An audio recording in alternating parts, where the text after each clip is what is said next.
Bien. Buenas noches, hoy vamos a ver la clase de la semana 9, la circulación, flujos económicos, flujos y polos económicos. Ya. Entonces, primero vamos a ver la definición de qué es circulación, que ya la hemos visto cuando vimos el circuito económico. Dentro de una de esas fases era la circulación. Su definición es el traslado. Lo más importante con lo que debemos quedarnos es con traslado. A ver, ¿dónde está mi resultado? Acá. Ya, traslado. Traslado de mano de bienes de sus propietarios. O sea, hay personas que no necesitan un bien y hay otras personas que sí necesitan ese bien. O sea, por un lado tenemos a los que, qué sé yo, tienen, por ejemplo, un agricultor. Tiene una gran hectárea, una gran cosecha de papas. Tiene como, qué sé yo, 3.000 papas. Acá las papitas. Obviamente él y su familia no se van a comer esas 3.000 papas. Y por otro lado tenemos acá a otra persona, vamos a hacerlo así, que tiene hambre, tiene esa necesidad, ¿no es cierto? Ella no tiene papas. Entonces, el traslado es eso, llevar estos bienes que él no necesita, porque no se los va a comer todos, a alguien que sí desea utilizarlos. Ella sería la consumidora y el productor. Esta actividad o la circulación se conforma, o sea, todo esto, el traslado de estos bienes, como le digo, literalmente el traslado, es la circulación. Vamos a ver ahora esos elementos. Elementos de la circulación. Para que estos bienes o mercancías, debo terminar, mercancías, lleguen de manos del productor hasta el consumidor, deben pasar por una serie de elementos, por así decirlo. ¿Ok? Entonces vamos, más que nada son definiciones en realidad. Primero, ¿qué es el intercambio? Esto es importante, así que grábenlo. Es la entrega de un bien por otro, nada más. Es simple, o sea, literal cuando te dicen intercambio, creo que es lo primero que se te viene a la mente y en este caso está bien. Mediante el cambio entregamos lo que nos sobra y obtenemos lo que nos falta. Lo que les expliqué hace un momento del productor de papas. Entonces, ya tenemos listo, intercambio, la entrega de un bien por otro, simplemente. Nos deshacemos de lo que nos sobra y obtenemos lo que nos falta. Ahora, los comerciantes. Ellos son los que llevan la mercancía de un sitio a otro. ¿Ok? Porque, por ejemplo, para que la papa de ese agricultor que está, qué sé yo, en la sierra, en Junín, por ejemplo, llegue a Lima, tiene que haber alguien que la traiga, los comerciantes. Que en nuestro país muchas veces se aprovechan, suben el precio, pagan. Sí, podemos decir muchas cosas de que si no son buenos, tal vez no son tan buenos comerciantes con la agricultura, pero son parte de este proceso de circulación. Ellos son quienes llevan la mercancía de un sitio a otro. Son los intermediarios. ¿Ok? Por ejemplo, en la colonia, me gusta dar ejemplos de la colonia, teníamos a nuestro virreinato del Perú y teníamos a España, ¿verdad? Y siempre se traían bienes importados de España, ¿no? Lo mismo. Venían estos botecitos, ¿no? Antes, en la antigüedad. Ahora, pues se trasladan este, en barcos más grandes, en esos containers que ven si alguna vez han ido al puerto del Callao, están esos buques gigantes con unos containers así, que ahora se ha puesto de moda incluso hacer casa, hacer una casa con esos containers, donde traen todo tipo de mercancías, de China, eh, de la India, creo que principalmente de allá. Traen todo tipo de mercancía y lo pueden traer de toda parte del mundo. Lo que pides por Wish, todo eso, ya, te lo traen los comerciantes. Ahora, seguimos. Los mercados. Los mercados son el lugar donde acuden los vendedores y los compradores para realizar este intercambio. Ahora, este lugar no es un lugar físico, ¿ok? No nos estamos refiriendo acá cuando literalmente vamos a un mercado, a donde se compran vegetales. No, no nos estamos refiriendo a un lugar físico. Puede ser también internet, por ejemplo, internet es un mercado, como decía, por ejemplo, cuando compras en Wish, lo compras por internet, o cuando compras alguna membresía, cuando compras alguna cosa por internet, estás comprando algo, te están ofreciendo algo y tú estás comprando algo, pero no estás yendo a un lugar físico, lo puedes hacer desde tu casa.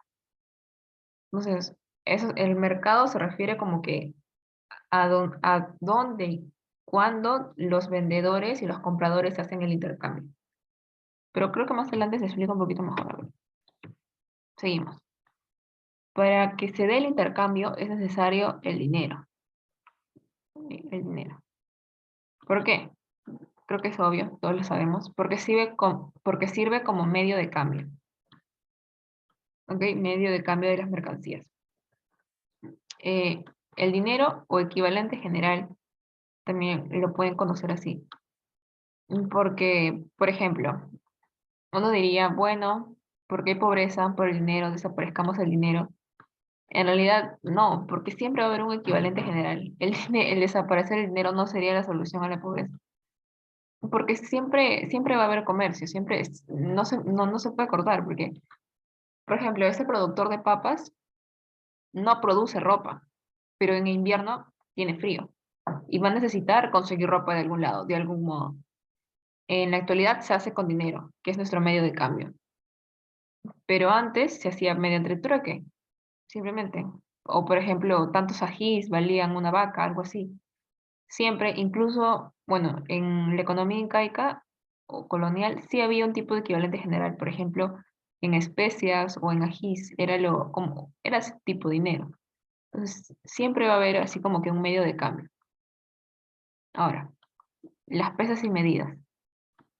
Este es como que otro elemento de la circulación. Para poder mesurar, para poder medir, ¿no? Para poder medir de cierta forma las mercancías, ¿no? Ya sea en kilogramos, en metros, en litros, etcétera. Por ejemplo, quiero comprar 5 litros, perdón, 5 metros de tela, ya, y tienes ese, o sea, como que ya la gente sabe que te está refiriendo a 5 metros. Ya no es, por ejemplo, antes decía como que por codos o algo así, ¿no? Pero bueno, ahora tenemos esos como que rigen casi a nivel mundial. También hay otros, ¿no? Como la libra, pero hay equivalentes. Podemos pasar de kilogramos a libras. Se sabe el equivalente, entonces no hay problema con que te vayas a otro lugar y quieras pedir 100 kilos de papa en libras, lo puedes igual conseguir, ¿no? Entonces son importantes porque puedes medir la mercancía de manera uniforme. O sea, así vendas a diferentes países, ¿no? Si un país te pide 5 kilos de papa, tú sabes que se está refiriendo a 5 kilos. Hay cómo medirlo, hay cómo mandarlo, ¿no? Porque si, por ejemplo, solamente en un país utilizaran el kilo y en ningún otro país supieran qué cosa es un kilo, entonces cuando te pidan, véndeme 5 kilos de papa, ¿tú qué cosa le vas a vender, no? O sea, esa es la importancia de, bueno, no qué cosa, sino qué cantidad es lo que te está pidiendo, ¿no? Es la importancia de las pesas y las medidas. Bueno, seguimos. Los transportes. Los transportes se refiere a los medios adecuados para trasladar los bienes. Ah, bueno, creo que aquí viene lo del buque. Jeje. Trasladar. Aquí se refiere a medios adecuados. Como les decía, en la actualidad se hace ya sea creo que, por ejemplo, los que vienes del extranjero más se traen como que en buques, que como les digo, llegan al puerto del Callao. Bueno, no sé si, supongo que sí siguen llegando. Si pueden ir en medio de van al puerto del Callao, van a ver literalmente ahí los containers y cómo los sacan y todo. Puede ser, pero también puede ser un camión, por ejemplo, el mismo caso del agricultor, quienes traen, el comerciante está aquí, ¿no? El comerciante está aquí manejando su camión, está trayendo las papas, ¿no? Pero usa este camión como transporte. Y creo que es por último, o penúltimo, tenemos a los bancos. Bueno, sabemos su rol, son entidades financieras y también son importantes en la circulación porque permiten de que haya un flujo de dinero más constante o mayor, un mayor flujo de dinero para que estas transacciones o esta circulación no se pare en algún momento. Y por último tenemos a las aduanas, a los puertos, etcétera, que son importantes, ¿no? Porque, por ejemplo, cuando se trae algo de otro país, tiene que pasar por aduanas. Yo me acuerdo, no sé si alguna vez he comprado algo por internet, pero yo una vez compré algo de México y no llegaba, no me llegaba y luego me dijeron que mi pedido se había perdido en aduanas y que ya fue que me iban a devolver mi dinero. Entonces, mira, no se llegó a dar, no se llegó a dar este proceso de circulación. Mi producto jamás llegó a mí. Entonces, por eso también es importante tener en cuenta las aduanas o los puertos, porque los impuestos que se cobran, todo el tipo de leyes que hay respecto a ellos, en cada país es diferente. Ahora seguimos. Importancia del intercambio. ¿Por qué es importante el intercambio? Importancia. ¿Qué es el intercambio? Procedemos. Es la entrega de un bien por otro. ¿Ok? Eso. Entregamos lo que nos sobra, obtenemos lo que nos falta. Así de simple. Ahora, ¿por qué es importante esto? ¿Por qué? Porque permite el uso de riquezas que sin el intercambio serían inútiles o no estarían a nuestro alcance. Por ejemplo, el petróleo. Sin el intercambio no se podría extraer, nadie lo traería, nadie lo utilizaría, porque, por ejemplo, hay países que no tienen reservas de petróleo y que compran, ¿no es cierto? Que compran a esos países donde sí hay grandes reservas petroleras. Entonces, si no hubiera este intercambio, si no hubiera este flujo de circulación, entonces no podrían utilizar el petróleo, ¿no? ¿Cómo utilizarían sus coches? Pues, tendrían que buscar un sustituto, ¿no? Por ejemplo, el oro, si no pudiéramos también acceder al oro o todos los países, porque nuestro país es un país minero, entonces como que tal vez esto lo vemos como que de cierta forma cercano, ¿no? Pero hay países en los que pues, simplemente no tienen este recurso y para adquirirlo tienen que pasar por todo este proceso de circulación. Incluso en el Perú, porque no es que cualquiera pueda acceder a la mina, ¿no? Bueno, entonces por eso, porque permite el uso de riquezas, ¿ok? Permite el uso de más riquezas. En segundo lugar, porque permite que la fuerza laboral pueda ser utilizada de mejor forma. Pueda ser utilizada de mejor forma, ya que si no existiera bueno, aquí es intercambio, perdón, me comí todos deberían producir lo que consumen. Y esto era lo que ocurría en la antigüedad, tal vez se sigue dando, pero a menor medida, o sea, ya no es como antes esto predominaba, incluso en Estados Unidos, hace en Estados Unidos incluso tenían sus granjitas, o sea, allá las casas rurales tenían como que tenías tu casa, detrás tenías tu granjita y con eso te autosustentabas. Igual acá, ¿no? En la sierra por mucho tiempo la sierra estaba desconectada de la economía nacional y como que la gente allí solamente producía y con eso se abastecía o mediante trueque dentro de la comunidad. No, no, no permitía que hubiera como que una especialización de la fuerza laboral que lo hemos visto cuando vimos sobre el trabajo de que cada uno pueda esforzarse en una cosa, ¿no? O sea, porque, por ejemplo, si es que un granjero solo tiene que autosustentarse, tiene que estar ahí cuidando la vaca, tiene que ir cosechando y todo eso, ¿no? En cambio, si es que hay una organización, si es que utilizarlo de la mejor forma es más que nada poder separar, ¿no? O sea, que cada uno se encargue de algo, la división del trabajo, para que al final, lo que vimos, ¿se acuerdan? De la mesa, de por qué no, por qué es mejor que haya alguien tecnificado o especializado en hacer una parte del trabajo, ¿no?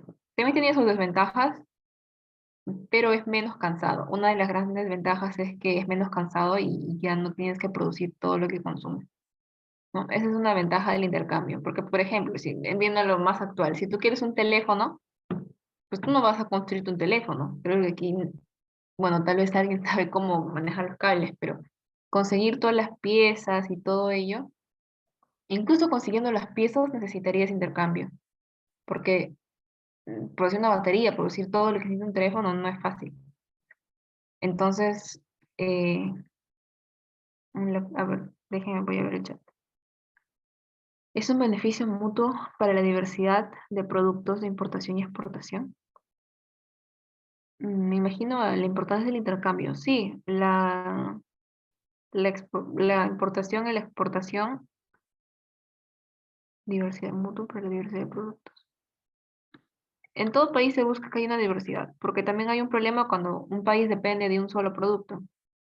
Por ejemplo, el Perú durante la era del guano, pues dependíamos solamente del guano y lo exportábamos. Y ese es un problema también. O sea, no es bueno depender de un solo producto de exportación, que toda tu economía se base en eso, no.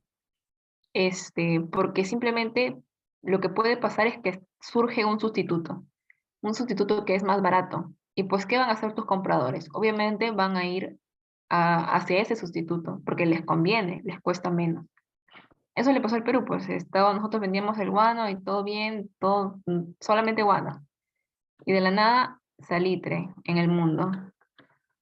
Todos los que nos consumían, para acá, el Perú, para abajo. Nos afectó, chocó bastante, chocó bastante. Ese es un problema de depender de un solo producto.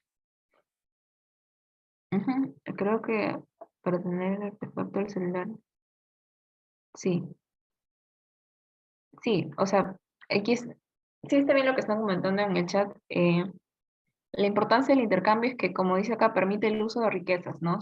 Que sin el intercambio serían inútiles o no estarían a nuestro alcance. Creo que se están enfocando en esta parte, pero está bien. Que no estarían a nuestro alcance, ¿no? Sin el intercambio no tendríamos muchas cosas a nuestro alcance. Y por el lado de acá es que la fuerza laboral puede ser utilizada de una mejor forma.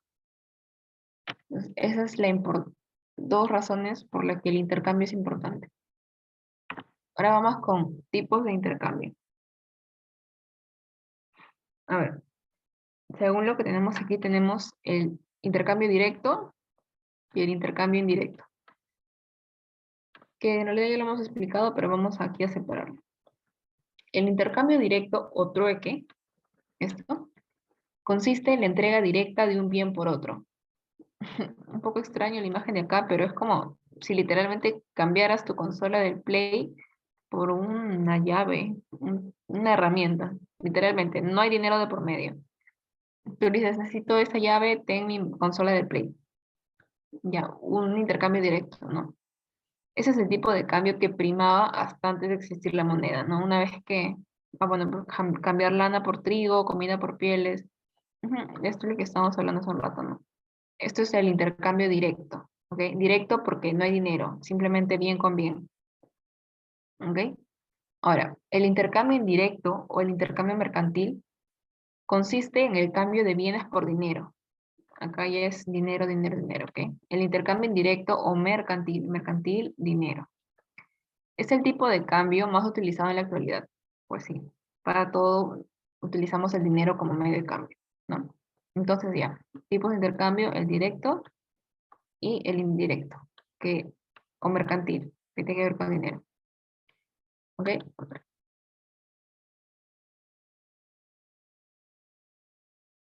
Ah, ya, era una llave inglesa. Ya bueno, creo que sí se entendió. Sigamos. Ahora, vamos a ver el flujo circular de la economía o el circuito económico. Es un esquema simplificado de la economía en donde vamos a presentar polos y flujos. Vamos a ver qué cosas son los polos y qué cosas son los flujos. Ok, primero vamos a ver qué son los polos. Los polos son son agentes, esto es importante, agentes, agentes. Polos igual agentes, que dan origen a la circulación. Pueden ser unidades de producción o unidades de consumo. No sé si se acuerdan cuando vimos factores de producción, dentro de ello, ¿cuál era la unidad lo vimos, cuál era la unidad de producción en las empresas? Las empresas son distintos productores, ¿ok? La unidad de producción está conformada por las empresas. Estas unidades, la oferta, ¿ok? Las unidades de producción ofertan en el mercado de bienes y servicios y demandan factores productivos en el mercado de factores. Ya, ok, vamos a explicar esto un poquito. Yo como empresa, ¿dónde está ya. Yo como empresa, ponte que es una empresa de, qué sé yo, a ver, de teléfonos, ¿ya? Una empresa de teléfonos. Soy una empresa que vende teléfonos, literalmente.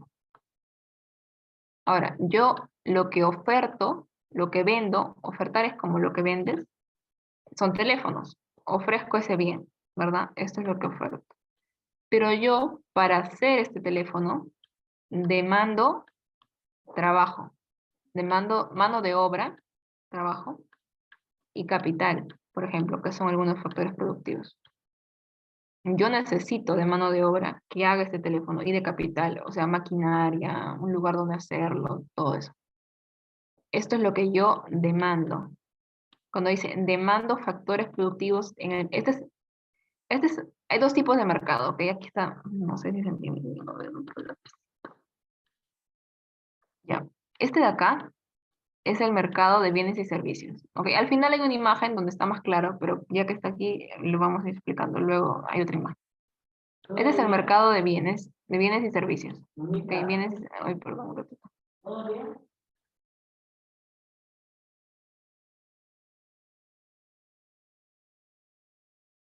Ya. Entonces decía, tenemos nuestra empresa de teléfonos. Nuestra empresa de teléfonos oferta teléfonos en el mercado de bienes y servicios. ¿Ok? Donde aquí los que ofertan, bueno, son las empresas y los que demandan son los consumidores. Pero ahorita todavía no lo vemos, son las unidades de consumo que están acá. Por el otro lado, tenemos el mercado de factores. ¿Ok? Es este de acá. Mercado de factores. Donde está, por ejemplo, el trabajo, el capital, la tierra. Pero los principales siempre son trabajo y capital. Aunque trabajo casi siempre se pone como L. Por el inglés, como les dije, siempre si buscan un libro, probablemente esté como L. Entonces, de este mercado, la empresa demanda mano de obra y capital. ¿Ok? Es lo que quiere decir acá. Estas unidades de producción, ese es como que su interacción con los mercados. Por otro lado,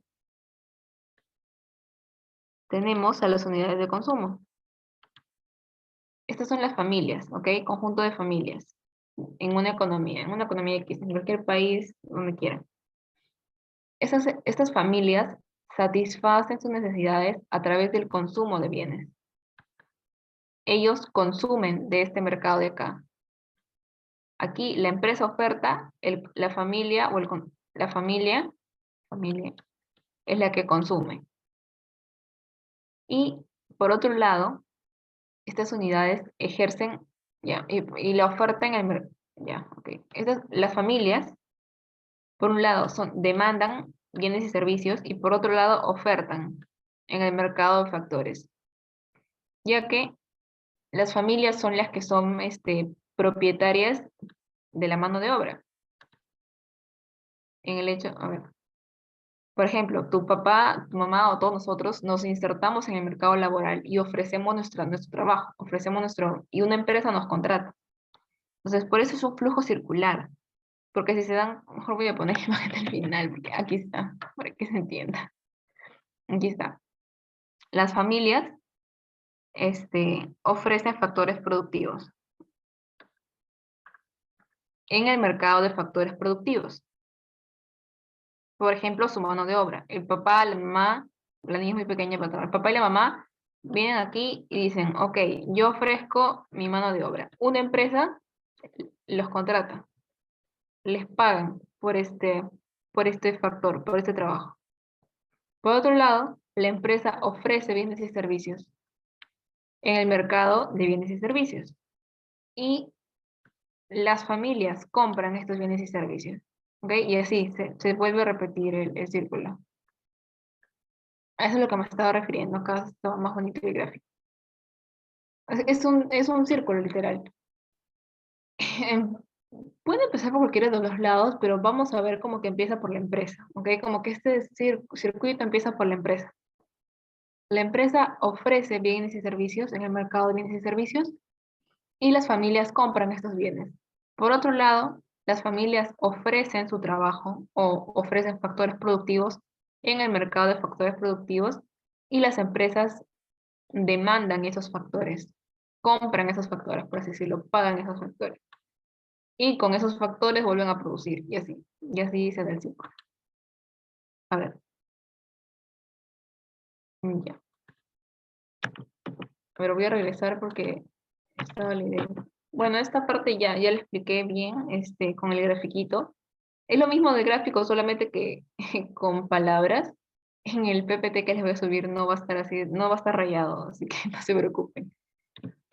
Entonces seguimos ahora con el flujo económico, con las otras flechitas que había en el gráfico del final. El flujo económico ya nos, acuérdense, polos económicos, agentes, ¿ok? Polos, agentes. En cambio, el flujo económico son desplazamientos. A ver, ya. Desplazamientos. A eso se refiere con flujo económico. Tenemos el flujo real o el flujo físico o el flujo nominal o monetario. Cuando nos referimos a flujo real o físico, nos referimos a un flujo que está conformado por el desplazamiento de los bienes y servicios, ¿ok? Bienes y servicios de parte de las empresas a las familias. Y el desplazamiento de factores que van de las familias a las empresas. Entonces, cuando hablamos de un flujo real o físico, hablamos de bienes y servicios y de factores.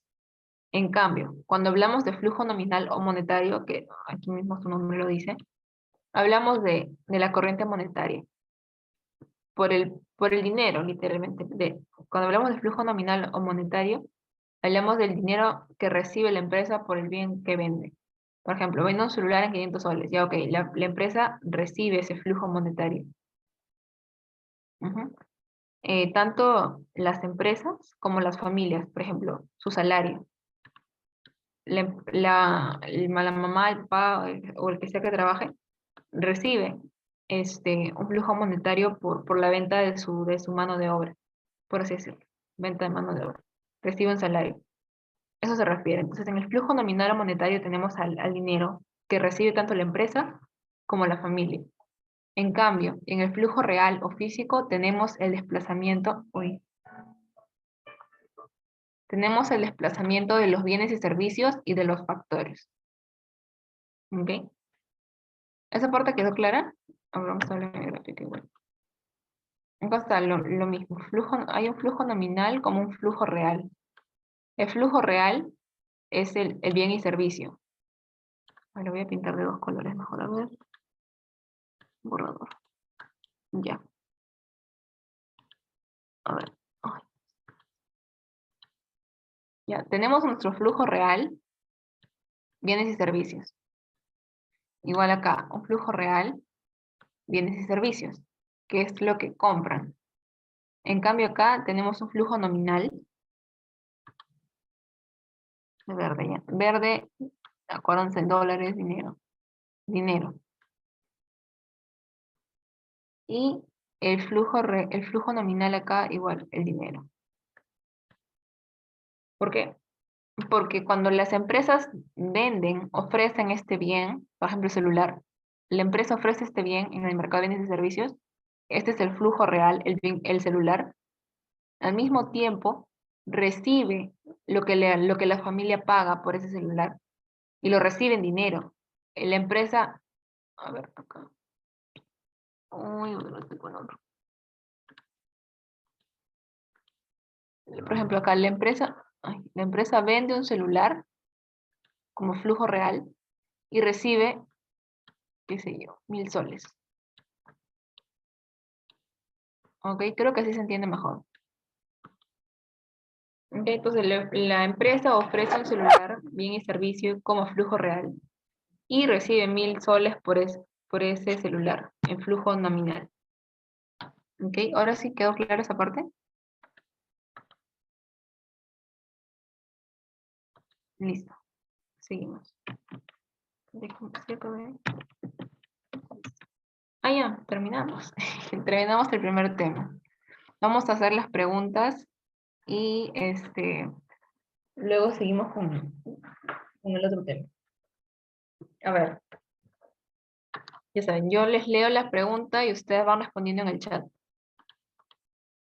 La mayoría, para así ver si es que todos han entendido. ¿Ok? A ver, pregunta número 1.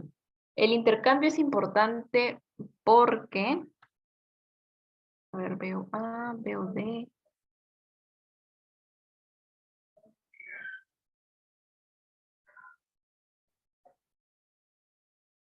Veo E también, veo las opiniones divididas.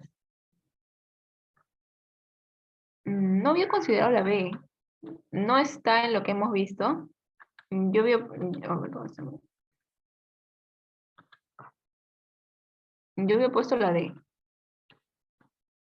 De cierta forma sí nos hace más ricos. Mm, no lo sé, Rick. A ver, volvamos. Si en alguna parte de esto dice que nos permite el uso de la riqueza. No, o sea, bueno, no habla de que nos haga más ricos, por así decirlo. No, sí es la D, es la D. Es la D. Listo, sí, la D. Pregunta número 2. Sí, o sea, también podría ser, pero no es como que nos haga más ricos, sino que nos permite un mejor uso de la riqueza. 2. En el circuito económico son los que demandan factores.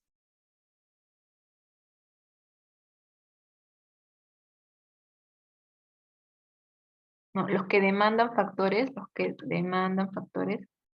es la C, las empresas. Las familias ofrecen factores, pero quienes demandan, quienes contratan, quienes pagan por esos factores son las empresas. ¿Ok? 3. No es un elemento de la circulación. A ver. Veo opiniones divididas. B, D, B, D, B. Es la D. Aduanas estaba súper chiquito por aquí sí está, por favor, no lo pasen por alto, aquí está, aduanas, ¿ok? Como elemento, aquí está justo. Uy, no fui ya, aquí. 4. Es la entrega de un bien que no necesito por otro que necesito, en compensación. Sí, aduanas es no para pasar, sino para que tu producto, por así decirlo, entre al mercado de otro país.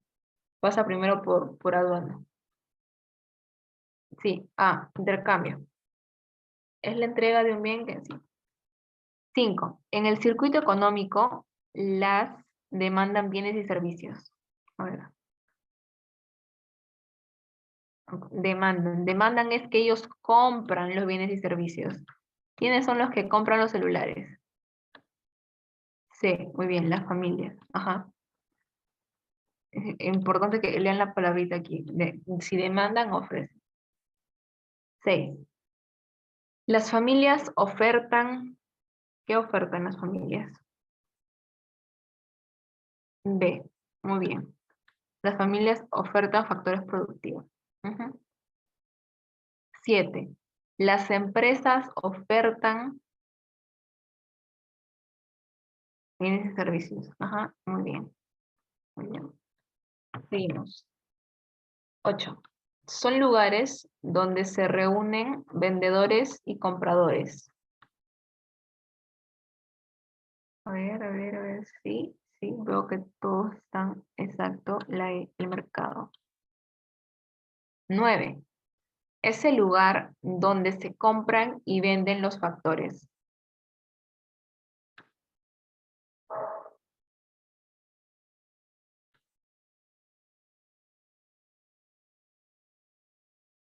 Exacto, el mercado de factores. Palabrita importante, factores. Listo. 10. El circuito económico se inicia en las y termina con las. Mercado de materia prima, no. No. Se le conoce como mercado de factores. 10. Muy bien, sí. Dije que vamos a ver como que inicia desde la empresa y termina con las familias. Como ven, es un círculo, entonces en realidad podrías empezar de cualquier lado, pero vamos a verlo así. La circulación sigue el siguiente orden.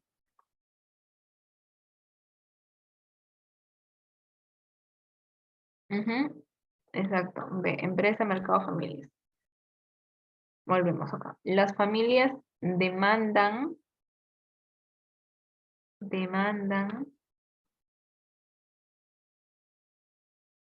sí, bienes y servicios, ¿ok? Ellos compran celulares, ellos compran algún servicio de internet, ellos son los que demandan comprar, ¿ok? D. Eso es ofertan, ellos ofertan su mano de trabajo, ofertan factores, pero acá te están preguntando ellos lo que demandan. Ajá. 3. El circuito económico termina con las familias mediante el...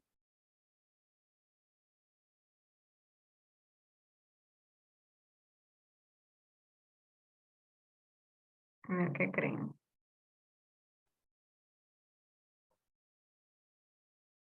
Sí, yo sí, considero que es la de termina con el consumo. Listo, seguimos. 14. A las empresas y a las familias en el flujo circular se les conoce como... Allá, acuérdense. ¿Cuál era? ¿Cuál era? Les dije agentes, ajá, se les conoce como agentes o polos. Ujú. 15. Son organizaciones que producen y venden bienes y servicios. Sí, sí, veo que tú respondes C, está muy bien. Sí. 16. Es el segundo paso en el proceso económico y está supeditado al traslado y al reparto de los bienes.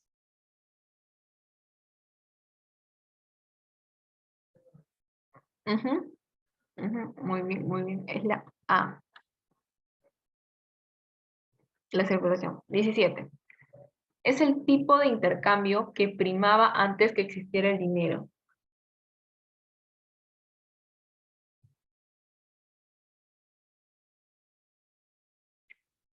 Sí, muy bien, el trueque. El trueque. O el intercambio directo, ¿no? 18. En la actualidad el cambio es...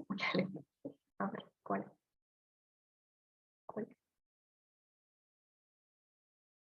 Tengo por ahí A, B, A. A ver, vamos a regresar con la llave inglesa. El intercambio directo es igual que el trueque.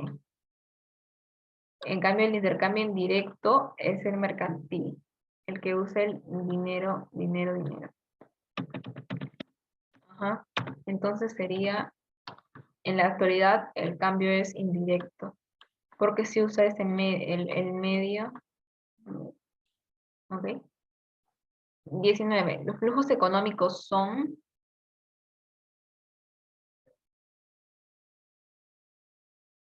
Sí, muy bien, real y nominal. Ujú. Cuando se recibe algodón a cambio de trigo, se está realizando el... Lean bien, lean bien, lean bien. Ujú. Sí, sí, correcto. La E. Se está realizando trueque, pero al mismo tiempo es un intercambio directo. Bueno, ujú. Ok, ahí sí son correctos. Listo, acabamos con esta presentación. Vamos a ver el otro tema, como les dije. Quédenme un segundo para compartir. Mm, A ver, ¿están viendo donde dice clase 10? Sí, ok. Y entonces, nuestro segundo tema de hoy es el mercado. Competencia perfecta e imperfecta. Tiene mucho que ver, o sea, como hemos mencionado dentro de nuestro flujo económico, de nuestra circulación, perdón, de nuestro tema de circulación que acabamos de ver, el mercado, que es el lugar donde se intercambia los bienes, ¿no? Hemos visto así, lo hemos mencionado. Pero ahora vamos a ver más a fondo qué cosa es el mercado. ¿Ok? Entonces, vamos. El mercado. El mercado es un área, bueno, es un área no, como les decía, no es necesariamente geográfica o física, pero lo que sí pasa en el mercado es intercambios y transacciones comerciales, con reglas de funcionamiento dadas que generan un cambio de flujos reales, de flujos nominales. En pocas palabras, por ejemplo, intercambio de celulares con 1000 soles, con lo que estamos explicando hoy. O sea, generan un cambio, bueno, un intercambio de flujos reales y de flujos nominales, ¿no? Entonces, uno, en el mercado, acá está, en el mercado de factores productivos, las empresas, aquí estamos viendo la diferencia en los dos mercados, una vez más. Un poco repetitivo, pero lo vamos a volver. Tenemos dos mercados, el mercado de factores y el mercado de bienes y servicios finales. Ok. En el primero, como ya hemos visto hace un ratito, las empresas son las que demandan el trabajo y las familias son las que venden ese trabajo, por así decirlo. En cambio, en el mercado de bienes y servicios finales, las familias compran a los productores que venden. Ujú. Por lo tanto, en estas relaciones existe una demanda y oferta. Entonces se dice que en el mercado es la coincidencia entre la fuerza, entre la oferta y la demanda para un específico bien, mercancía o factor. ¿Ok? Se puede clasificar a los mercados mediante los modelos, teniendo el conocimiento numérico del número de agentes económicos. Los principales modelos son la competencia perfecta y la competencia imperfecta. Seguro que lo mismo en el colegio. Vamos a ver hoy la competencia perfecta, pero les quiero hacer un ejemplo de cómo si es que estudian economía sí, lo verían. A ver, pantalla. Ay, ¿puedo hacerlo de compartir? Ya no hay compartir como que una pizarra.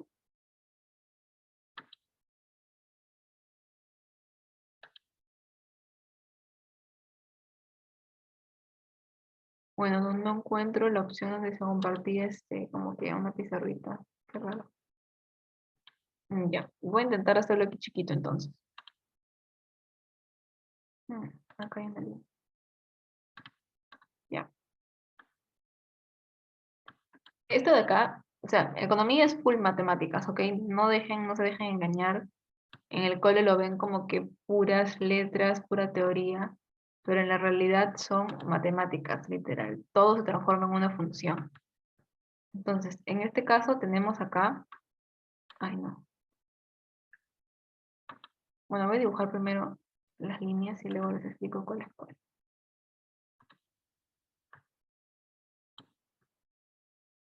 Mm, ok, perdí el lapicito. Bueno, pues, precio, ay, este de acá es la cantidad, ok, ya, a ver, espero que se entienda.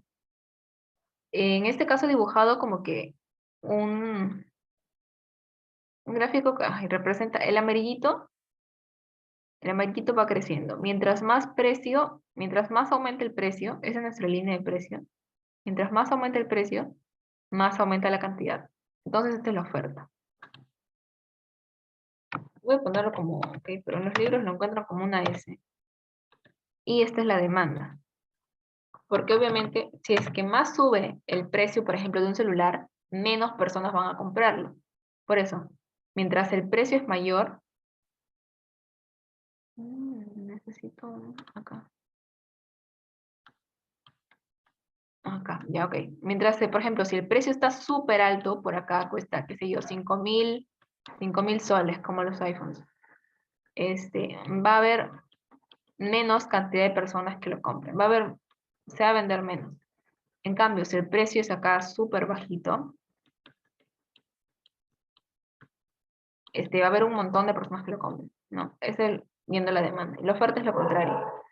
En los mercados de competencia perfecta, que es lo que vamos a ver, se supone que estamos en este punto, que esto existe y que hay un punto específico en el que la oferta y la demanda coinciden, en que tanto los consumidores como los productores están felices y acuerdan que este es el punto de la felicidad y aquí es donde ofertan y demandan a un precio y a una cantidad de equilibrio. Sí, a eso se refiere con, bueno, competencia perfecta y un mercado perfecto, por así decirlo. Ok, no sé cómo se guarda esto de ahí. Bueno, aquí, seguimos. Ay, no puede ser, se va a quedar ahí. Lo voy a borrar. Ya, listo. Ya. Bueno, ahora sí, seguimos. Como les decía, bueno, vamos a ver primero la competencia perfecta. ¿Ok? La competencia perfecta es aquel mercado en donde se da una perfecta relación entre compradores y vendedores. Lo que les explicaba, ese punto ahí intermedio, o ese punto de coincidencia entre la oferta y la demanda. Tanto los ofertantes, o sea, los vendedores, como los demandantes, los compradores, están felices con ese precio y esa cantidad. ¿Ok? De tal forma que todos tienen igual oportunidad de ofrecer y de comprar productos. Ese es un mercado de competencia perfecta. ¿Ok? Ahora vamos a ver sus características. Eh, Primero es la presencia de un gran número de vendedores que producen bienes homogéneos, tal que cada uno de ellos abastece un pequeño segmento del mercado. ¿Qué quiere decir esto? Fíjense con esto. Hay un gran número en un mercado de competencia perfecta, hay un gran número de vendedores que producen, por así decirlo, el mismo bien. No hay ningún problema con ello. Y cada uno de ellos le vende a cierta parte de la población, a una pequeña parte. Por ejemplo, algo que tenga como que un montón de empresas. Por ejemplo, la panadería, las panaderías. Panaderías en Lima vas a encontrar un montón, ¿no es cierto? Y cada panadería, por así decirlo, le vende a un pequeño, más que nada a los que viven cerca de esa panadería, ¿no? Ese es como que su pequeño segmento de mercado. Ahí tenemos un ejemplo de competencia perfecta. En todo Lima hay un gran número de panaderías, un gran número de panaderos que venden su pan. El mismo pan, por así decirlo, es un bien homogéneo, pero cada uno de ellos abastece a un pequeño segmento del mercado. En segundo lugar, tenemos la presencia de un gran número de demandantes, ¿ok? Al mismo tiempo que hay gran número de vendedores, hay un gran número de demandantes, cada uno de los cuales adquiere una parte relativamente pequeña del volumen total ofrecido. Es lo mismo, pero al revés, ¿ok? ¿Por qué es importante de que haya un gran número de vendedores y un gran número de demandantes? Porque ellos no pueden afectar el precio. Ya, bueno, una sola persona no puede afectar el precio. Nosotros no, por ejemplo, si tú vas al mercado, si tú vas a la panadería, ya con ese ejemplo, este, y le dices, y te venden el pan, qué sé yo, 5 panes por un sol, y tú le dices, no, yo quiero 15 panes por un sol, pues el panadero simplemente no te va a vender, tú no puedes afectar en ese precio. ¿Por qué? Porque al panadero le vale si tú le compras o no, igual va a haber otro gran número de personas que le van a comprar. Igual con los vendedores. O sea, con un gran número de vendedores, ellos tampoco pueden, un solo vendedor no puede afectar el precio. Porque, por ejemplo, ¿qué pasa si una panadería sube, solamente una panadería sube a 20 soles un pan? Pues van a haber un montón de vendedores que no van a subir el precio a 20 soles y que las personas se van a ir a comprar a las otras panaderías. Esa es la implicancia de que hay un gran número, que ellos no pueden afectar el precio. Se tienen que regir por el precio de mercado. Ni un solo vendedor, ni un solo demandante, porque es muy, por así decirlo, pequeño en este mercado. Incluso esto es con países, ¿ok? Países vendedores y países demandantes. Por ejemplo, el Perú es un país aceptante. El Perú no impone su precio a nivel internacional, por ejemplo. La tercera característica, existe plena libertad de entrar y salir del mercado. ¿Ok? Eso también es importante. No hay una restricción jurídica o una restricción técnica. Esto se va a ver mejor cuando hablemos de monopolio, porque en un monopolio, por ejemplo, las empresas no pueden entrar libremente, porque hay una que maneja todo el mercado. Y simplemente, sí, vamos a ver en un ratito, la siguiente PPT habla sobre monopolios y todos los tipos de monopolios. Pero estamos viendo competencia perfecta, ¿ok? Esto es competencia perfecta y aquí una empresa sí puedes entrar y salir del mercado libremente, nadie se lo impide, nadie le va a decir, no puedes entrar, no, aquí sí. Y tan corta característica, el precio del bien puede incrementarse o disminuir libremente como respuesta de las oscilaciones de la oferta y la demanda. ¿Ok? Esto es, el precio es libre, ¿ok? El precio es libre, un solo vendedor no puede afectar el precio. Por otro lado, los compradores y vendedores conocen totalmente el mercado, es decir, lo que pueden adquirir o vender. Ese es un supuesto. Un supuesto porque en la realidad no se da, ¿ok? Pero en este supuesto de competencia perfecta, sí, hay información perfecta. Ahora, esto de acá, en el grafiquito que hice también se puede, les expliqué, ¿no es cierto? Cuando el precio sube, hay menos demanda. Cuando el precio baja, hay más demanda. Ajá, eso, el precio cambia dependiendo de la demanda. Por ejemplo, si hay, por ejemplo, cuando lo de los limones, ¿se acuerdan que hace unos años hubo los huaicos y pues no había limón, ¿no es cierto? La curva de oferta se redujo, pero la demanda aumentó. A ver, voy a intentar graficarlo a ver si me sale. Que es un bonito ejemplo. A ver, ahora acá tenemos a nuestra cantidad de limones. Acá tenemos el precio de nuestros limones. Igual, tenemos a nuestra oferta y nuestra demanda. Bueno, esta es la oferta. No, perdón, ahí. Esta es la demanda. A ver, cuando aumenta el precio, aumenta la cantidad. No, esta es la oferta, está bien, oferta. Y esta de acá es la demanda porque cuando aumenta el precio disminuye la cantidad. Ok, ya. Cuando ocurrió lo de los limones, no venían los camiones a Lima, no había limones. La oferta, esta de acá es la oferta, se redujo. Pero al mismo tiempo la demanda aumentó. Puede ser que la demanda haya aumentado hasta por acá, ponerle. ¿Eso qué hace? Que el nuevo precio de equilibrio esté por acá. ¿Ok? Entonces el precio, por eso que el precio subió. ¿Ok? Lo voy a borrar. Es medio feo. Pero lo pueden, o sea, se puede comprender intuitivamente sin el gráfico. El gráfico simplemente es como, nos ayuda a guiarnos. Pero, por ejemplo, esas grandes, así, masivas, no solamente de un demandante, sino en general, aumenta la demanda de un bien, su precio va a subir, porque es más valioso para los compradores. ¿Ok? Seguimos. Ahora vamos a ver competencia imperfecta. Aquí vamos a ver todos los monopolios. ¿Ok? Aquí donde vamos a ver monopolio, monopsonio, oligopolio, todo, todo, todo. Aquí viene la parte súper teórica, así que prestemos atención. A ver, ¿dónde estamos? Acá, monopolio. Ok. Bueno, para que se acuerden de un nombre, quien desarrolló esta, por decirlo, teoría de competencia imperfecta fue Joan Robinson en 1933 en el libro La economía de la competencia imperfecta. Y actualmente tenemos varios modelos de mercado. Dentro de la competencia imperfecta, en primer lugar tenemos el monopolio, que incluso tiene un jueguito, ¿no? Todos hemos jugado Monopolio una vez, pero ¿qué significa monopolio? Es una circunstancia en la cual hay un único productor o vendedor. Un único, uno solo, uno, de un específico producto. El producto o artículo del monopolista no presenta sustitutos adecuados. O sea,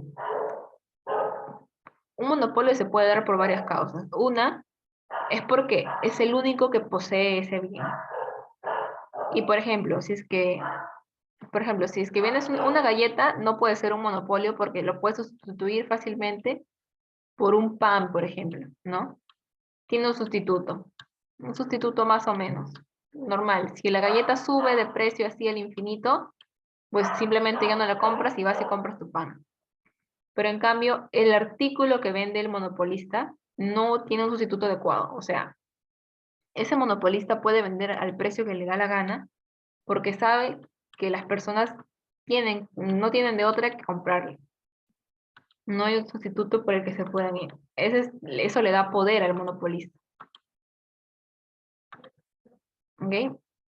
Como el monopolista se presenta como único en el mercado, la demanda que intentará satisfacer será la demanda total.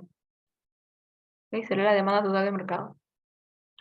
Contrario a lo que hemos visto de competencia perfecta, en donde varios panaderos, había un montón de panaderías y cada uno, como que, este, eh, tenía sus demandantes en pequeños volúmenes, abastecía, esta palabra se me olvidó. Cada panadería abastecía un pequeño segmento del mercado. Acá no. Acá el monopolista satisface a todo el mercado. A toda la demanda, el monopolista lo satisface. El monopolio se puede dar porque existen limitaciones o trabas para la incursión al mercado, ya sea técnicas o legales. Esto se refiere a, por ejemplo, bueno, creo que lo vamos a ver un poquito más, creo que en el siguiente papel está. O sea, acá ya la empresa no puede salir y entrar cuando le da la gana. Acá hay una limitación. Puede que haya una empresa que quiera entrar a vender, qué sé yo. Por ejemplo, hacer una vía de tren en Cusco, pero tiene una limitación, no la dejan.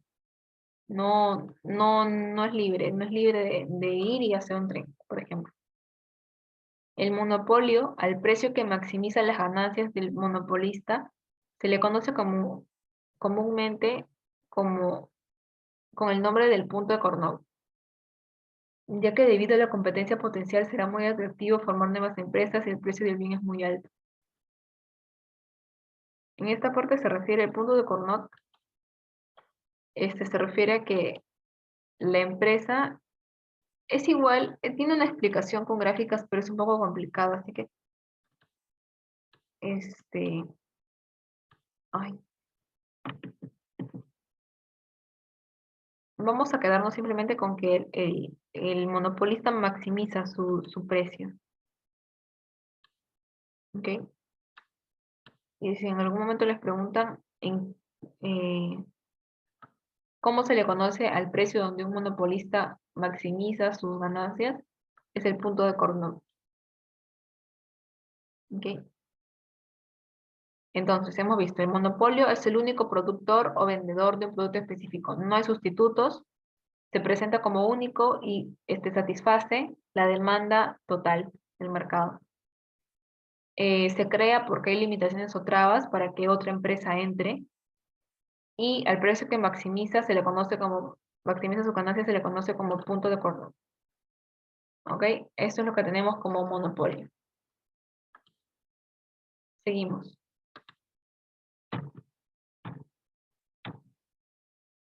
Hay tipos de monopolio incluso. Dentro de los monopolios hay tipos. Por ejemplo, tenemos el monopolio bilateral. Este se da cuando tenemos un vendedor único y también un comprador único. ¿Ok? Un vendedor único, un comprador único. Eso se le conoce como monopolio bilateral. Por ejemplo, si el Perú exportara algo que solamente el Perú tuviera y solamente un país lo compra, algo así. Ahí se puede dar un monopolio bilateral. En cambio, monopolio puro es cuando el bien que produce el monopolista no tiene sustitutos. Un monopolio, no hay ningún sustituto. Por más de que no hay nada, es único, por así decirlo. No tiene sustituto. El monopolio natural, este es el más interesante para mi perspectiva. Ya lo leo. Las economías de escala son las ventajas de costos de producir con una gran planta y alta tasa de producción. Si en una industria esas ventajas son significativas, se generan monopolios naturales. Ya, se entiende mejor con el ejemplo, ¿ok? Por ejemplo, en nuestro país tenemos a Sedapal. Sedapal da agua a todo el Perú. Bueno, no a todo el Perú, pero a la mayor parte del Perú, donde llega el agua, Sedapal. ¿Por qué no entra otra empresa a hacerle competencia a Sedapal? Porque es muy difícil, o sea, es muy costoso hacer todo por así decirlo, las tuberías, todo ello, todo lo que se necesita para abastecer de agua a ciudades. Solamente instalarlo todo eso es una gran inversión. que no va a rendir, o sea, más va a ser el costo de hacer esto que lo que se va a ganar compitiendo con Sedapal. Es un monopolio natural. Nadie está dispuesto a incurrir en ese gran costo porque, o sea, es hacer tuberías por todo el Perú. Entonces, y por eso se forma un monopolio natural. Igual con las líneas eléctricas, por ejemplo, igual el alambrado. Aunque ahora ya no es tan difícil, por así decirlo. Está entrando, por ejemplo, Wind. Ahora lo vemos más, pero antes, hace años, incluso el alambrado, la luz y todo ello, también era un monopolio natural, porque nadie quería incurrir en el costo de hacer todo el alambrado y todo ello solamente para entrar al mercado. Se formaba simplemente un monopolio natural.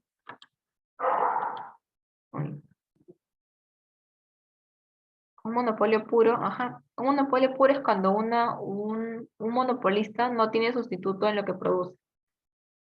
Con un contraejemplo, lo mismo que dije hace un rato, por ejemplo, si tenemos una galleta, si es que tenemos a alguien que vende galletas y él dice, yo voy a subir mi precio a 500 soles, una sola galleta.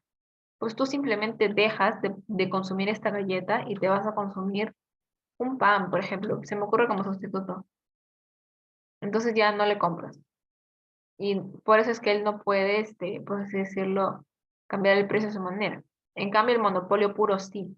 El monopolista puro no tiene sustituto al bien que él vende. O sea, la empresa lo necesita sí o sí. Se podría decir que, como la sal, por ejemplo, sí, la sal. Bueno, ahora hay tipos de sal. Bueno, podemos decir, la sal marina ahora tiene su sustituto, la sal rosada, por ejemplo. Pero la sal en general se puede decir que no tiene sustituto. Ajá, ajá. No hay un sustituto, o sea, tú tienes que comprar sal sí o sí porque necesitas para tu comida. Pero, o sea, viendo lo que si es que solamente alguien vendiera sal, porque hay varias empresas de sal, entonces la sal no es un monopolio en nuestro país, porque hay varias empresas dentro de que venden sal, o sea, no. Como producto en sí, se podría decir que la sal sí es un monopolio puro, pero en la realidad en nuestro país hay varias empresas que venden sal, ¿no? No es solamente una empresa que solamente ella trae sal y solamente a esa empresa le compramos, no, sino de que sí hay competencia. Por eso es que el precio de la sal no es altísimo, ¿no? Porque si es que solamente fuera una empresa, ahí sí nos cobrarían caro. Pero como hay varias empresas, es una competencia más o menos perfecta, entonces el precio no se dispara. Pero sí, el monopolista puro no tiene sustituto. Ok, seguimos. Ahora vamos a ver, y una vez más digo, nombres, principales asociaciones monopólicas o monopolios de coalición. ¿Ok? Aquí, ojo con los nombres, ¿ok? Tenemos al trust. El trust es la unión de un conjunto de empresas, pero bajo una sola dirección. ¿Ok? Acá se renuncia a, ya, por ejemplo, hay 8, pon que hay 4 empresas de diferentes dueños que siempre han hecho cosas distintas, que sí. Pero si es que deciden formar un trust, se unen y ya no es que cada uno manda a esa empresa, no. Ahora es como que siguen una sola dirección. En cambio, bueno, acá consorcio mejor. No, acá dos, el cártel. El cártel es un grupo de empresas que se reúnen y toman decisiones mancomunadas sobre el precio y el producto con el objeto de aumentar al máximo las utilidades conjuntas. Ellos, por el contrario, no pierden su autonomía. Aquí se siguen siendo empresas por separado. Esto hasta en algunos países leí que se considera delito o está más o menos penado, eh, porque, ¿cómo se dice? Un grupo de empresas porque ellos se reúnen para subir el precio de un producto, ¿ok? Es como si es que los productores, esto pasó. En el 2008, si no me equivoco, o no me acuerdo en qué año, los productores, bueno, los ofertantes de petróleo, varios países como los Arabia Saudita y algunos otros países que vendían petróleo, las empresas de esos países se reunieron y dijeron, ok, vamos a subir el precio del petróleo. Y para que ellos puedan ganar más, ¿no? Lo que pasó fue que eso afectó increíblemente a la economía mundial, especialmente a Estados Unidos y Europa. ¿Por qué? Porque sus economías dependían del petróleo. Y pues, si es que le suben el precio, les afecta, ¿no? O sea, igual tienen que comprar el petróleo porque lo necesitan para la industria, para el transporte. Entonces, es como que se tiene más cuidado con el cártel. Eso fue como que a nivel mundial, pero dentro de los países también hay empresas que se pueden juntar y hacen esto. Tengo entendido de que en algunos países es como que un delito. Creo que acá también. Acá hay un video que lo explica bonito, pero se los voy a poner al final, para, para yo poder mandarles la asistencia y lo pongo. ¿Ok? Entonces, tenemos el trust, tenemos el cártel, tenemos la asociación o coalición holding. Esta es una sociedad que se construye con finalidad de adquirir participaciones en otras empresas para dominarlas o dirigirlas. Es una forma hábil de disfrazar un trust. Como les digo, algunas de estas pueden ser ilegales en ciertos países, entonces se busca la manera legal de hacerlo. Por ejemplo, un holding. Una sociedad, por ejemplo, hemos visto cuando vimos empresas que hay distintos tipos: sociedad anónima abierta, sociedad anónima cerrada, un montón de sociedades, ¿no? Entonces, el holding es el crear una sociedad, por decirlo, crear sociedad o empresa que se constituye con el fin de adquirir participación en otras empresas, ya sea para dominar, más que nada para dominar los dirigir. Y por último tenemos el consorcio, que es como, sí, estoy segura que conocen esta palabra, es la agrupación de los trusts, ¿ok? O empresas más importantes de distintas ramas de la industria financiera, bancos, comerciantes, cadenas de restaurantes y transportes, basándose en una supeditación a un grupo de grandes capitales. Por ejemplo, en nuestro país tenemos Intercorp,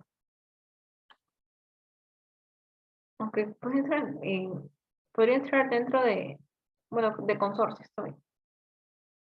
Tenemos al capital Intercorp, que tiene de todo. Nuestro país tiene Bembos, tiene Interbank, no sé qué otras cosas tiene, pero ahí están, Plaza Vea, no logro reconocer otro, pero como que varias empresas.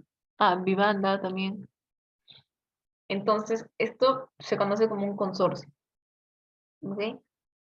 Eh, la agrupación de empresas más importantes de distintas industrias puede ser de financiera, de bancos, casas, todo, e incluso de restaurantes, basándose en que todo esto le pertenece a un solo capital, que se Intercorp, por ejemplo.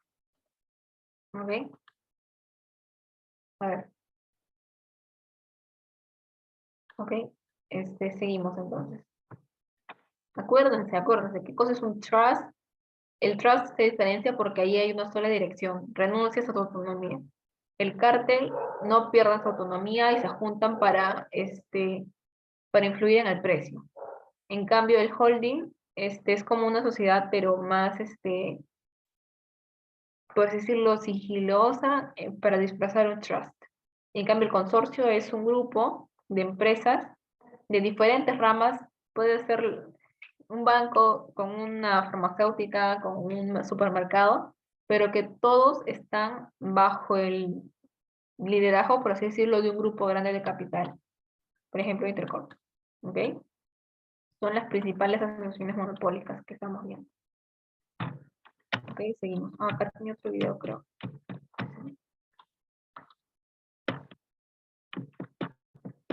Ya, seguimos. Vimos monopolio, hemos visto cuáles son los tipos de monopolio: el monopolio natural, el monopolio puro, ¿cuál otro? El monopolio bilateral. Hemos visto los tipos de asociaciones monopólicas: trust, holding, consorcio, cártel. Ah, ya cargo. Ya.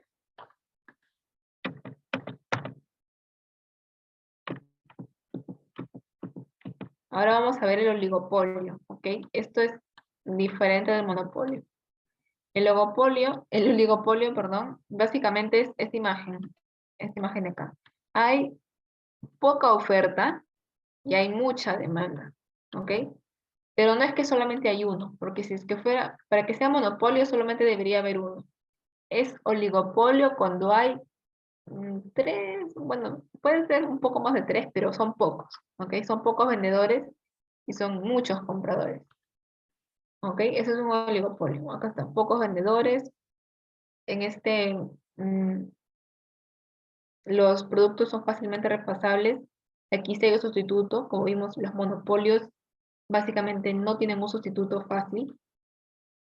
Aquí sí existe una interdependencia entre los productos, entre los productores sobre el precio y la publicidad y la presentación del producto, lo que genera una gran incertidumbre. O sea, aquí las empresas oligopólicas dependen, esto grábense porque hay una pregunta sobre eso, dependen de la publicidad, ellos se tienen que esforzar por hacer creer a las personas que su producto es el mejor. En cambio, como vimos, el monopolio no. El monopolio, ellos no les importa porque tú igual tienes que comprarles. ¿Ok? En cambio, acá sí. Y sus manifestaciones más comunes son, lo que genera incertidumbre, el liderazgo de precios. Características del oligopolio, perdón, características del oligopolio. A esto se refiere a que la empresa más antigua o más grande en el mercado tiene preferencia. Por ejemplo, Colgate, creo yo. O sea, como que, pues, es como que una de las empresas más antiguas, creo yo, en lo que tiene que ver con limpieza bucal. Como que todos le tenemos confianza a Colgate porque desde niños lo hemos visto en publicidad en la tele. O, por ejemplo, yo me acuerdo que siempre salía 9 de cada 10 dentistas recomiendan usar Colgate, ¿no? Entonces como que eso ha quedado y ellos tienen un liderazgo, por así decirlo, en ese rubro, porque es una empresa antigua o grande, por así decirlo, ¿no? Sí han salido nuevas empresas, incluso hay ahora lo de las pastillas, las pastillitas dentales que se convierten en pasta cuando las metes a tu boca, pero en definitiva esas empresas no tienen la acogida o no han logrado entrar al mercado de tal manera que hayan logrado sacar a Colgate, ¿no? Otra característica es la guerra de precios. Constantemente los productores dentro de las empresas oligopólicas tienden a disminuir precios para ganar mercado, por lo que los oligopolistas más próximos reaccionan a su vez también bajando precios o introduciendo una nueva política de venta, pero en sentido revanchista contra su contendor. Como los oligopolios venden bienes, por así decirlo, parecidos, por ejemplo, podríamos decir en un momento Gloria y Ideal. No sé si no. No, más fácil, más fácil. Pepsi, porque esa batalla entre Pepsi y Coca-Cola creo que es más conocida. Y creo que incluso hay publicidades fuertes, antiguas, entre Pepsi y Coca-Cola, por ejemplo. Casi venden un bien parecido y siempre reaccionan este, o introducen una nueva política de venta viendo lo que hace el otro. En eso basan, es una guerra de precios, ¿no? O sea, tú bajas, yo bajo más. O por ejemplo, Ripley y Saga también, ¿no? Venden casi ropa, venden las mismas cosas, ¿no? Entonces ya, el precio baja en una, yo también te bajo el precio. Y así. Y no sé, Saga saca promociones, no sé qué, Ripley también así, ¿no? Esa es la guerra de precios. Y por último tenemos el equilibrio de Nash. Esta es la mejor estrategia la mejor estrategia de cada empresa es mantener su actual comportamiento, todo el comportamiento presente de las demás empresas. Es parecido al anterior, o sea, se fijan en lo que hace el otro. Es básicamente lo que quiere decir. Se fijan en el comportamiento de las demás empresas. ¿Ok? Seguimos. Competencia monopolística. Un ratito voy a revisar el chat, a ver qué pasa. También DC vs Marvel. En Coca-Cola sí es la misma marca que Coca-Cola. Sí. Sí, el DC versus Marvel también es un ejemplo ahí bastante claro. Ahora vamos a ver la competencia monopolística, ¿ok? Esta fue desarrollada por el economista norteamericano Edward Chamberlain, ¿ok? Si les hablan de competencia monopolística, acuérdense, Edward Chamberlain. Este mercado tiene señales de competencia perfecta, pero al mismo tiempo de monopolio, ¿ok? Existen muchos productores que brindan bienes tipificados y que no son tan semejantes. La competencia monopolística presenta las siguientes características. Una es que existen muchas empresas relativamente iguales en poder competitivo y una relativa capacidad de control de precios. O sea, la competencia monopolística no es una competencia perfecta, pero tampoco es un monopolio. Es como el intermedio. Combina parte de ambos, ¿no? Tiene una relativa capacidad de control de precios, pero al mismo tiempo hay muchas empresas en poder competitivo. Dentro de esto tenemos al monopsonio, ¿ok? Monopsonio, que es la imagen de acá, básicamente se resume en eso, que hay mucha oferta y que solamente hay un demandante, ¿ok?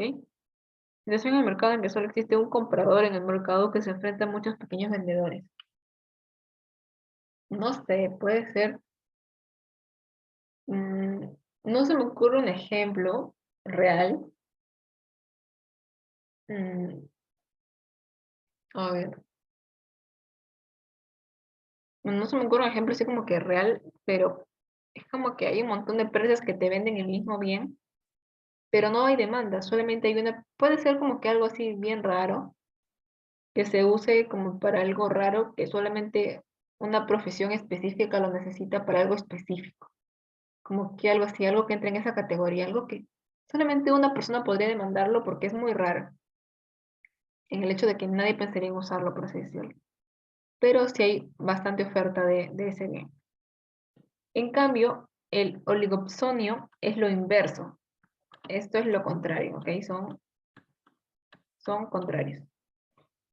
Aquí hay muchos demandantes y hay un solo bien.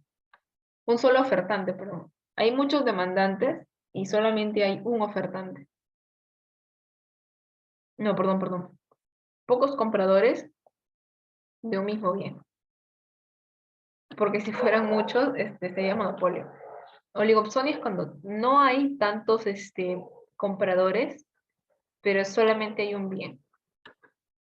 ¿Ok? En cambio, acá había solamente uno que demandaba. Acá solamente hay uno que oferta. ¿Ok? En eso es inverso. En que acá solamente hay una persona que demanda y acá solamente hay una empresa que oferta. ¿Ok? En eso son contrarios. Ya. Acá está bueno, para que se pueda entender, encontré esta imagen y me gustó. Se entiende como para recordarlo.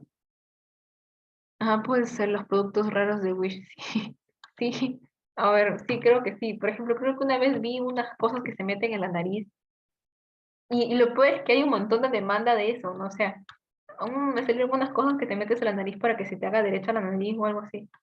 Y uff, había un montón de oferta de esa cosa. Pero puede que pongámosles el ejemplo de que solamente haya un demandante que quiere esa cosa, ¿no? Sí, como le dije, esto de acá me parece práctico para recordar siempre cuál es cuál.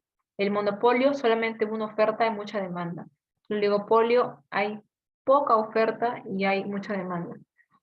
En el monopsonio hay mucha oferta, pero solamente un único comprador. Y en la competencia perfecta que vimos al inicio, es muchos vendedores y muchos compradores. ¿Ok? Ya vamos con las preguntas. Esta parte ha sido un poquito más pesada, pero vamos a ver si es que hemos entendido. Me incluyo. A ver, lo mismo, la misma dinámica. Leo las preguntas y ustedes lo responden por el chat. Todo intercambio económico entre oferentes y consumidores da como resultado. A ver.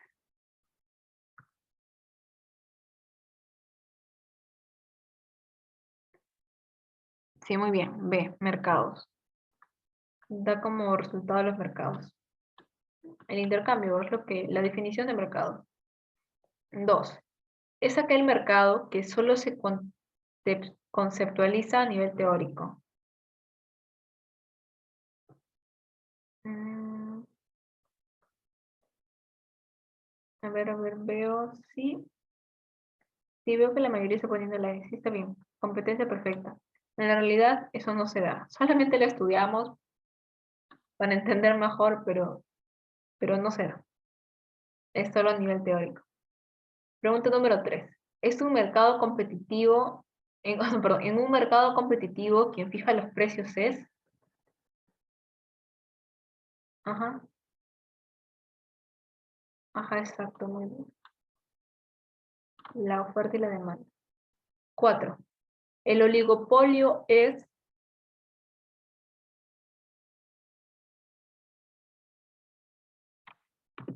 a ver, oligopolio es poca oferta, mucha demanda.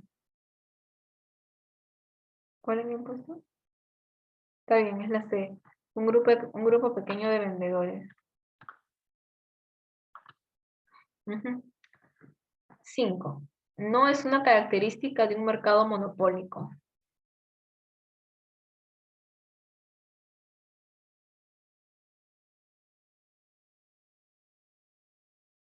No es una característica. No es una característica del mercado monopólico. A ver. Bueno, creo que sí, un poco de duda respecto a esta pregunta. Vamos a volver a la diapo de monopolio un ratito. Ok, dentro del monopolio, el monopolio se dice cuando hay un solo productor o un solo vendedor. ¿Ok? Cuando no hay sustitutos adecuados y cuando el monopolista satisface la demanda total. Sí existen trabas o limitaciones para que otras empresas entren. Por eso es que esta empresa es la única. ¿Ok? A ver, ahora sí, vamos a ver si con eso. ¿Cuál no es una característica? Ajá, la E. Sí, la E. Acá el monopolista puede determinar su precio. Él puede decir, yo lo quiero vender a tanto y la gente le compra porque es el único que vende. 6. El mercado farmacéutico en nuestro país puede ser considerado como un...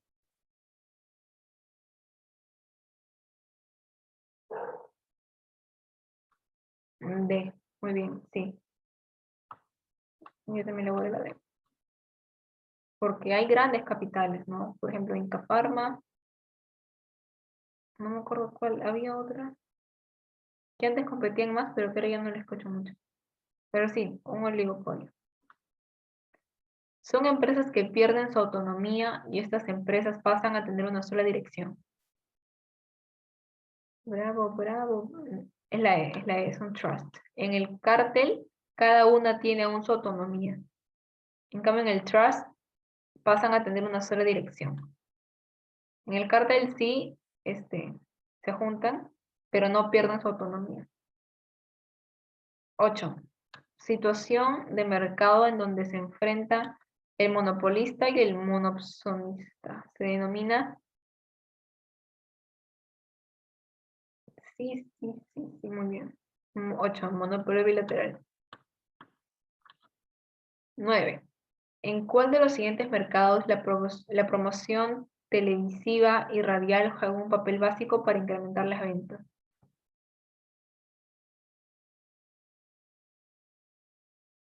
No, ya sé.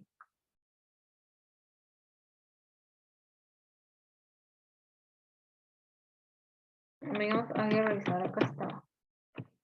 Es el oligopolio.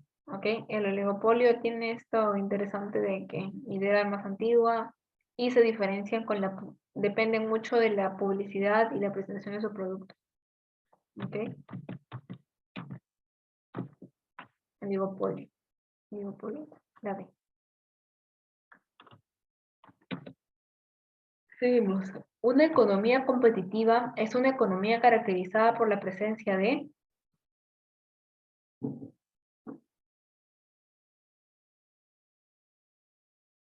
competitiva, ¿ok? Una economía competitiva. Le pedimos primerito.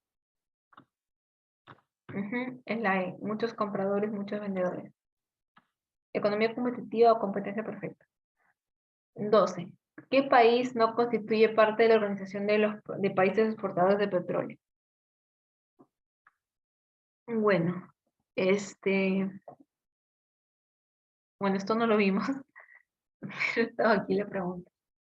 Bueno, en internet está. Es México. México no es parte de la Organización de Países Exportadores de Petróleo. Se creó luego de la crisis que les digo, en las que principalmente los países de Arabia Saudita, creo, subieron el precio del petróleo. Como que Estados Unidos y Europa como que no les pareció y llegaron a un acuerdo y pues se creó esta organización de países exportadores de petróleo. 13. Los precios se forman en los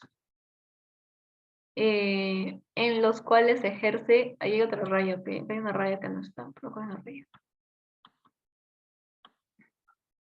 A ver, 13, sí, la D. Los precios de los bienes se forman en los mercados en los cuales se ejerce una oferta y una demanda. 14. Supongo que hay muchas empresas vendedoras de hojas ópticas, pero la Universidad Nacional de Ingeniería es la única demandante de ese bien. En ese caso, tenemos un, un mercado de... no. 14.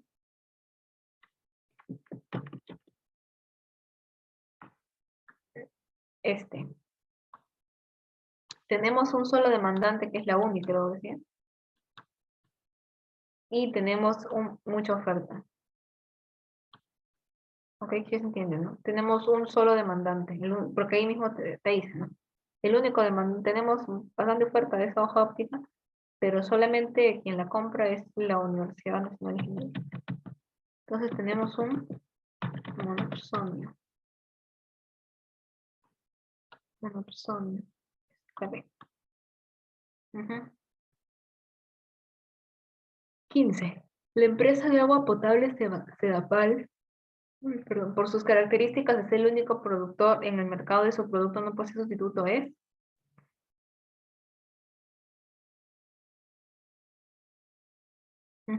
Sí, mira, la de monopolio puro. Vamos ya con la última tanda de preguntas. Madre mía, si llegué a las 9. 16. La venta de productos homogéneos es una característica fundamental del mercado de... Vamos, chicos, son las últimas. La E. Competencia perfecta. 17. ¿Cuál de los siguientes mercados en nuestro país opera con condiciones de oligopolio?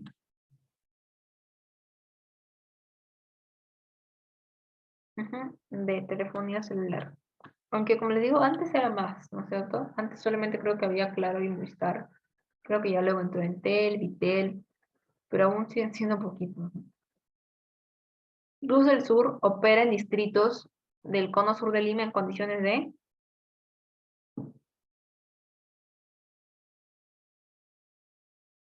18. Opiniones divididas, C, B. A ver, veamos, revisemos. Tenemos entre monopolio o monopsonio. Monopsonio no es porque solamente tenemos una empresa. Mm, entonces es monopolio. Es monopolio. Porque el monopolio es cuando tenemos bastante oferta. Y acá nos hablan solamente de un ofertante, de luz del sur. ¿Qué podrías? No, sí, eso no es un monopolio. Sería un monopolio. 19. En Lima Metropolitana existe una gran cantidad de colegios universitarios donde cada uno trata de diferenciarse publicitariamente. Este hack.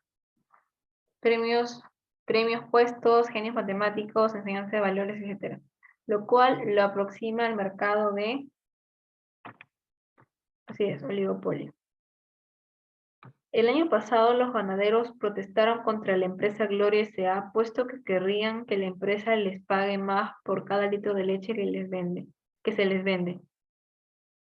Por lo cual es correcto afirmar que Gloria S.A. opere en un... A ver, no, es un monopsonio, si no me equivoco. Vamos a razonarlo. Acá es que varios vendedores de leche, por así decirlo, o no sé si tienen sus vacas o algo así, pero es como que le venden la leche a Gloria y Gloria luego la empaca y la vende, creo. Entonces el único comprador ajá sería Gloria y hay un montón de pequeños ofertantes que le estaban reclamando que les paguen más, ¿no es cierto? Ajá, entonces sería un monopsonio. Bueno, bueno, monopsonio entonces. Ok, entonces lo que voy a hacer ahorita es ponerles el video de los cártel, creo que es, mientras les paso el link de las asistencias, ok, denme un segundo para poner el link también.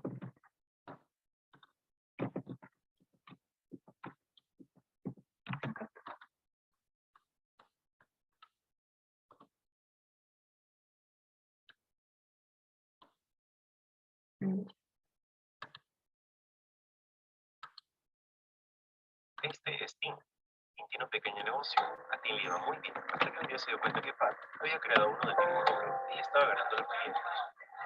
Entonces Tim emprende un plan para recuperarlos y decide bajar los precios de sus productos, logrando...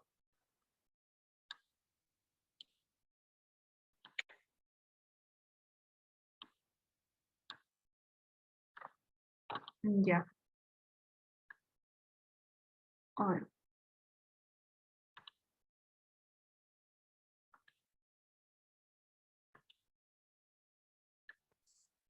Ya, sí lo están viendo, ¿verdad?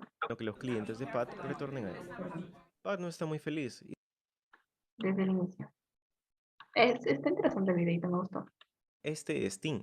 Tim tiene un pequeño negocio. A Tim le iba muy bien hasta que un día se dio cuenta que Pat había creado uno del mismo rubro y le estaba ganando a los clientes. Entonces Tim emprende un plan para recuperarlos y decide bajar los precios de sus productos, logrando que los clientes de Pat retornen a él. Pat no está muy feliz y responde aplicando aún mayores descuentos. Los clientes de Tim se percatan de este beneficio y concluyen que es más conveniente comprar donde Pat. Enfurecido, Tim responde bajando aún más sus precios y consigue recuperar a alguno de sus clientes. Pat podría continuar peleando con Tim por los clientes o podría llamarlo y proponerle hacer una tregua para fijar un precio determinado. Así dejarían de preocuparse por bajar cada vez más los precios, por regatear con sus proveedores y por estar constantemente al tanto de los precios del otro. Pues sin importar nada de ello, los clientes siempre terminarían comprándoles, ya que no había más competencia en la zona. Tim aceptó el trato, y junto con Pat comenzaron a vender sus productos al precio pactado. Tiempo después, viendo que el acuerdo funcionaba perfectamente, deciden incrementar los precios. De inmediato, los consumidores se percatan de esto, y sin poder hacer nada, siguen comprando a regañadientas, pues muchos de estos productos formaban parte de su canasta básica familiar. Tim y Pat habían formado un cártel, un acuerdo ilegal para dejar de competir y ganar dinero a costa del El link occidente del ya está en el consumidor. chat, ok, voy a Este bloquear el acuerdo es chat tan para nocivo que como si un delincuente te robase tu no se celular o pierda. tu billetera en la calle, solo que aquí el robo se da a gran escala y desde la comodidad de las oficinas de los ejecutivos, perjudicando a los consumidores en general, quienes terminan pagando el precio impuesto por Tim y Pat. Ellos deberán ir a prisión ahora. ¿No? No, perdón, aunque no lo creas, en el Perú no existe cárcel para esto, solo una multa administrativa que en la mayoría de los casos es pagada cómodamente por las empresas cartelistas, con todo lo que ya lograron robar en el mercado.